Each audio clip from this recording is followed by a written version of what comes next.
Pope Francis expire कर गए हैं और 7 मई से नए पोप को चुनने के लिए तैयारियां शुरू हो जाएंगी। तो आज हम बात करेंगे कि पोप क्या है, क्यों इम्पोर्टेंट है, और इसका हम देखेंगे कि जब हम बोलते हैं ना right to freedom of religion यानी रिलीजन, तो रिलीजन से क्या इम्पैक्ट है और इंडिया में हम क्यों बात कर रहे हैं, और पोप है ये क्या काम करता है, पुराने समय में क्या होता था और इसका कितना पावर होता है, यानी कि इसके बारे में जितना भी हमारे काम का है यूपीएससी के लिए वो सारी बातें आज हम करेंगे। तो देखिए ये जो पोप है ना, ये आर्टिकल ये बीबीसी का है। अगर आप देखेंगे ना तो यहाँ पर देखे ना कि द्रौपदी मुर्मू जी जो भारत की राष्ट्रपति हैं, ये अमेरिका के राष्ट्रपति हैं डोनाल्ड ट्रंप जी, और संसार के काफी देशों को फेमस लीडर वहां पर गए थे, और जो उनके जो मेन हेड है स्टेट के वो सब के सब उधर गए हुए थे। ये कहाँ गए थे जब उनका जो लास्ट था, ये दिया हुआ है ना कि ये सब ने अटेंड किया था, अटेंडिंग पोप फ्रांसिस फ्यूनरल कहाँ पर हुआ था? रोम में। हम बात करते हैं कि रोम कहाँ पर है। देखिए रोम क्या है, सबसे पहले हम बात करते हैं रोम ये है, ये यूरोप का मैप है। यहाँ पर ना यूरोप के मैप में ये है इटली है, ये देश है इटली, और इटली में ये जो जगह है ना यहाँ पर है, आप देखेंगे तो यहाँ रोम है। और रोम में इसी को क्या बोलते हैं, इसको बोलते हैं वेंटिकन सिटी। ये वेंटिकन सिटी ना ये छोटा सा है पर इसका काफी ज्यादा ये पावर रखता है। तो सबसे पहले हम बात करते हैं पोप क्या होता है। देखो पोप क्या है, जब हम क्रिश्चियनिटी में जाएंगे तो वहां पर ना क्रिश्चियनिटी में यानी ईसाई धर्म में भी कई तरह के रहते हैं, कई तरह के पंथ होते हैं, यानी उनके कई तरह के सेक्ट हैं। उनमें से एक रहता है, ये रहता है आपका कैथोलिक। तो ये कैथोलिक है, उनका जो हेड होता है वो होता है पोप। ये रहता है pope is the bishop of Rome and the visible head of Catholic church. जितने भी कैथोलिक चर्च होते हैं उनका जो हेड होता है ये होता है पोप। और इसको क्या बोला जाता है, ये सुप्रीम हेड माना जाता है। ये है, ये वेंटिकन सिटी में रहता है।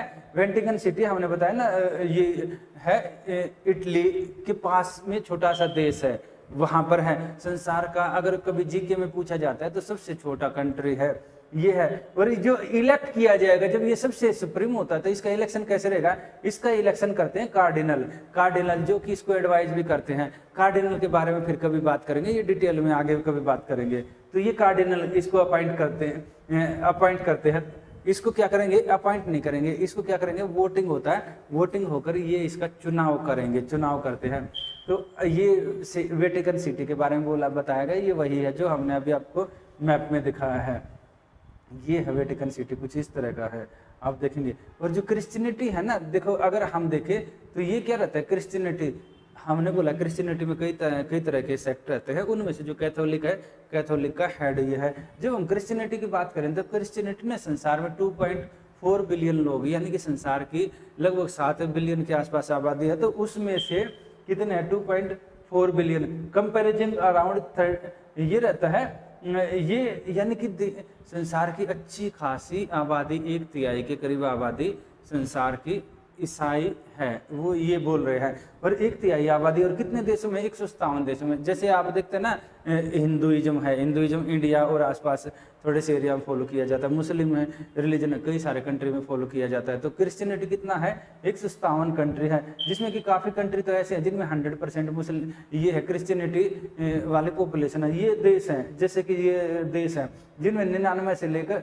90 से लेकर 100% पॉपुलेशन है जो कि क्रिश्चियनिटी में आती है, ये देश है। फिर बाकी ये है, ये 80 से 89% है, ये बाकी देश ये वाले हैं जो साइड वाले हैं। इसके अलावा ये 70, ये देखेंगे ना आप, संसार का ऐसा शायद ही कोई देश है जहाँ पर इसको फॉलो नहीं किया जाता है।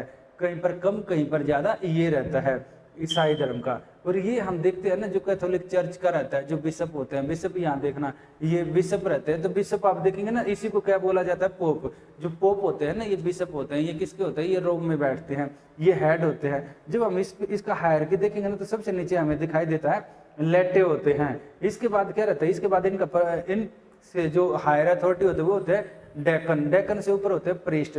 फिर उनकी हायर अथॉरिटी माना जाता है बिशप से होता है आर्क बिशप। फिर रहते हैं कार्डिनल होते हैं, और कार्डिनल के बाद लास्ट में जाकर पोप आते हैं। तो अगर हायरार्की में देखेंगे ना तो ये अलग अलग देशों में लोग काम करते हैं, और उनका जब लास्ट में देखेंगे तो लास्ट में जाकर पोप आते हैं। इसका ना बहुत ज़्यादा इन्फ्लुएंस होता है, यानी इतने देशों में है ना, तो स्वाभाविक है इन्फ्लुएंस तो काफ़ी ज़्यादा रहेगा ही। ये देखिए ये वेटिकन न्यूज का ये आर्टिकल है, ये इसने कुछ स्टैटिक दिए हैं, तो इस स्टैटिक में ये क्या बोल रहे हैं, ये बोला जो कैथोलिक पॉपुलेशन है ये है 1.39 बिलियन से 1.46 बिलियन हो गई है 2023 में। ये है कि यानी कि कैथोलिक पॉपुलेशन बढ़ रही है। आप आगे डाटा देखेंगे ना, तो डाटा देखेंगे अफ्रीका में है अच्छी खासी पॉपुलेशन, 20% के करीब जो आबादी है ये है अफ्रीका में जो कैथोलिक चर्च को मानती है। इसके अलावा जब हम इतिहास में देखते हैं, तो इतिहास में हम ये देखते हैं कि जो क्रिश्चियनिटी है ना, इसका जो शुरुआत होती है 1st सेंचुरी के आसपास हुई थी।